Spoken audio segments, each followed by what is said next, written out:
Un prêtre rock'n'roll, un pied dans la rue, un pied dans l'église. Bonjour à toutes et à tous. On continue sur notre série de portraits inspirants avec une personnalité tout à fait particulière puisqu'on va parler d'un homme d'église. Il s'agit du père Guy Gilbert. Pour l'occasion, j'ai même sorti mon blouson, même s'il fait super chaud, mais vous comprendrez plus tard à quoi il fait référence. Bien plus anonyme que les personnalités qu'on a pu voir précédemment, il a pourtant une histoire tout à fait atypique et un engagement pour les autres sans faille. Je vous propose sans plus attendre de découvrir son portrait. Guy Gilbert est né le 12 septembre 1935 en Charente-Maritime et le petit Guy ne venait pas d'une famille de 3 enfants, ni de 6 enfants, ni même de 10 enfants, mais bien 15 enfants. On peut dire qu'il a appris très vite à vivre en communauté et à avoir un esprit de groupe. C'est à ses 13 ans que le jeune Guy découvre sa vocation assez particulière puisqu'il veut devenir prêtre. Et c'est ce qu'il deviendra à ses 30 ans. Mais un autre engagement va bouleverser sa vie. Guy Gilbert n'est pas un prêtre comme les autres. Il tient absolument à aller dans la rue, au contact des difficultés du monde. En plus de ses fonctions dans l'église, il devient donc éducateur spécialisé pour des jeunes délinquants du 19e arrondissement de Paris. La nuit, il rencontre les jeunes traumatisés et exclus de la société. Un jeune le marquera particulièrement. Ce jeune, terrorisé par sa belle-mère qui le maltraitait, refusait de rentrer chez lui. Touché par son histoire et le calvaire que sa mère lui faisait vivre, le tout jeune prêtre lui proposa une chambre au presbytère et l'accueillera pendant 5 ans. Mais cet épisode tourmente le prêtre, qui n'a pas manqué d'amour malgré la famille très nombreuse qui est la sienne. Il décida donc de se donner pour mission de convaincre l'Église de faire quelque chose pour aider ses enfants en difficulté.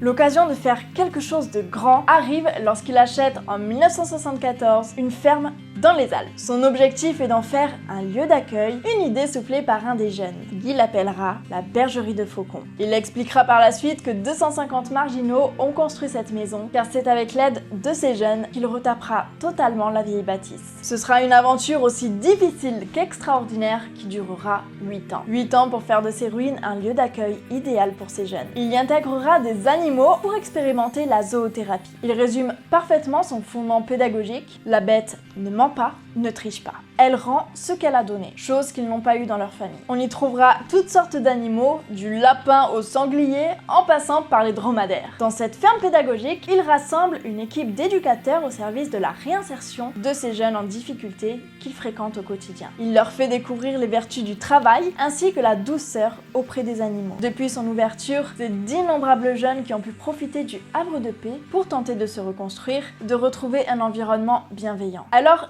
quelle est sa méthode? Elle n'a rien de révolutionnaire sur le papier, pourtant Guy Gilbert fait ce qui n'a sûrement jamais été fait avec ces jeunes. Il les écoute. Il prête une attention sincère à ce qu'ils ont à exprimer, une sorte d'exutoire de leur chagrin, de leur colère et de leur peur de l'avenir. La structure n'accueille pas n'importe quel jeune. Ils sont pour la plupart d'entre eux issus de la DAS. Ils ont donc eu beaucoup de problèmes sans aucune stabilité sociale et souvent émotionnelle. Ils ont besoin de repères, d'une vie simple. Ils arrivent sans projet, sans volonté et se retrouvent avec un cadre imposé qu'ils découvrent pour la plupart. Le cadre est clair, on se couche à 21h30, on se lève à 8h. C'est pas l'hôtel, le petit déjeuner n'est pas servi, chacun se prend en main pour le faire. Si quelques fugues peuvent arriver de temps en temps, les jeunes ne vont jamais très loin. Intégrer une telle structure au milieu d'un village n'est pas toujours évident, particulièrement au début. Le prêtre raconte qu'à l'arrivée de ses premiers jeunes, 2 d'entre eux ont volé 2 voitures. Pas de chance, c'était celle du maire et celle du curé. Mais après cet épisode, il n'y a plus de problème.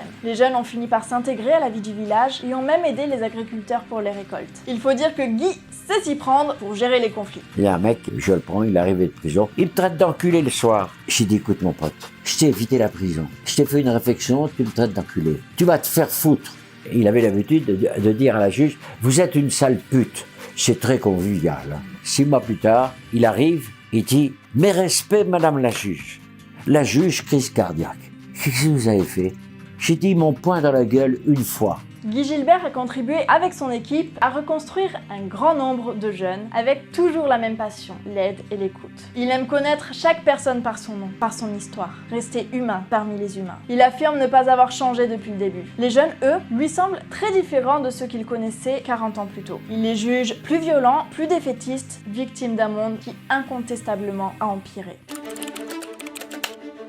Toute sa vie, Guy Gilbert s'est occupé des jeunes vivant dans les quartiers défavorisés et a essayé de toutes ses forces d'aider ces jeunes marginaux. Il est aussi un prêtre qui dit la messe tous les jours, qui prie, qui célèbre les bons moments de la vie de nombreuses familles qui officient lors des moments plus compliqués. Mais il est aussi ce prêtre des loupards, celui qui a écrit plus de 50 livres sur des thèmes qui lui tiennent à cœur, le pardon, l'amour, le respect. Son style est atypique et on le qualifie souvent de prêtre rock'n'roll avec son authentique blouson en cuir bardé de badges qu'il porte tout le temps, d'où le blouson que je porte aujourd'hui. D'ailleurs, on peut se demander pourquoi il porte tout le temps ce blouson. J'étais habillé en soutane, en robe longue de soirée, comme les prêtres de l'ancien temps, après en clergyman, et quand les flics me voyaient en France, sur ma moto, en train de chercher des jeunes dans la nuit, ils me traitaient bien et les autres traitaient mal. Un jour, un mec m'a dit « Habille-toi comme nous ». Alors j'ai pris ce blouson noir et puis le flic m'a traité d'enfoiré. J'estimais que dans les limites de sa fonction, j'admire profondément les policiers, ils sont au cœur de la souffrance humaine. Mais quand un policier est raciste, alors je lui rentre dedans et je ramasse les poubelles de la rue, je lui fous dans la gueule. Et puis quand il a vu que j'étais prêtre, il m'a respecté, m'a dit « Monsieur l'abbé », je dis « Trop tard mon pote, je suis un homme comme un autre, respecte-moi comme une personne humaine ». Ce blouson lui a permis de se mettre dans la peau de ceux qu'il tentait d'aider, de ressentir le rejet et les jugements que la société porte sur eux. Un jour, il est entré dans le métro avec ce blouson. Il s'est assis à côté d'une dame âgée qui était en train de lire un livre. Mais dès qu'elle le vit, elle prit immédiatement son sac à main pour le mettre près d'elle parce qu'elle avait peur qu'il lui vole. Étonné, le prêtre lui lança « Madame, c'est intéressant cette lecture ?» La dame, sur ses gardes, lui rétorqua « Qu'est-ce que ça peut vous faire ?» Alors le prêtre lui répondit « Madame, ce livre, c'est moi qui l'ai écrit. » Ce livre, c'était Un prêtre chez les loupards. Cette femme, qui ne savait plus où se mettre, remit son sac à main du côté du prêtre. Morale de l'histoire, on a toujours tort de juger l'autre sur son apparence. Il profite d'une notoriété qui se construit petit à petit pour défendre ses idées dans des émissions à grande écoute. Il décrit son expérience, ses espoirs. Il ne cesse de partager son idéal de société, ce à quoi nous devrions tous revenir collectivement. Le partage, le respect de l'autre et le respect de la religion de chacun. Toujours fidèle aux principes premiers de l'évangile qu'il enseigne depuis plus de 50 ans. Il restera éducateur spécialisé jusqu'à ses 85 ans. Sa longévité prouve, s'il y en avait besoin, à quel point son métier était la passion de sa vie. Aujourd'hui, à 88 ans, son énergie reste intacte malgré son âge. Il habite encore proche de la bergerie, où il continue d'agir autant qu'il le peut pour permettre aux jeunes en difficulté d'emprunter un chemin de vie plus heureux et d'avoir des projets. Lui-même a encore des projets puisqu'il espère pouvoir bâtir une structure pour les jeunes filles, mais aussi construire un suivi structuré des anciens passés par la bergerie. Toutes les sorties ne sont malheureusement pas une réussite, pour autant, il maintient le contact et apporte ses conseils quoi qu'il arrive. Ce personnage unique a vu ses efforts récompensés, au moins symboliquement, puisqu'il recevra des mains de l'abbé Pierre la Légion d'honneur. Il reste très attentif aux problèmes du monde et à l'exclusion des plus faibles et continue inlassablement de partager sa valeur première, le respect des autres. Son histoire nous prouve qu'un seul homme peut changer le destin de beaucoup d'autres et agir à son échelle. J'ai envie de conclure sur cette très belle intervention de Guy Gilbert. Seule la tendresse humaine apprivoise les gens. Seule la tendresse humaine.